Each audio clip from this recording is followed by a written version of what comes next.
When it's time to replace the battery in your vehicle's key fob, doing it yourself is easier than you think. All you need is a small, flat-bladed tool or coin and a new battery, either a CR2032 or CR2450 3-volt.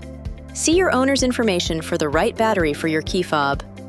For key fobs without a removable emergency key, with the button side facing down, insert a small flat-bladed tool or coin into the slot on the bottom of the key fob and carefully pry the cover slightly open.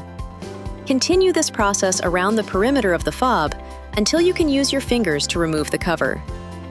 If your key fob has a removable emergency key, remove it first. Insert the tool or coin into the gap on the left and right side of the emergency key slot and use it to carefully pry the cover open slightly and help separate the case.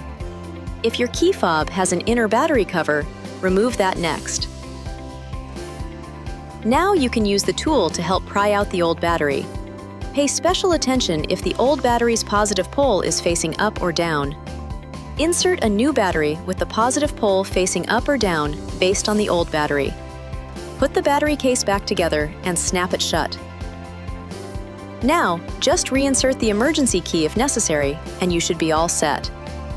If your key fob has an LED indicator light, you can test the fob by pressing a button.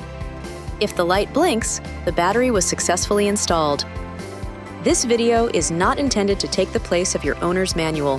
For complete details and other important safety information, please see your owner's information.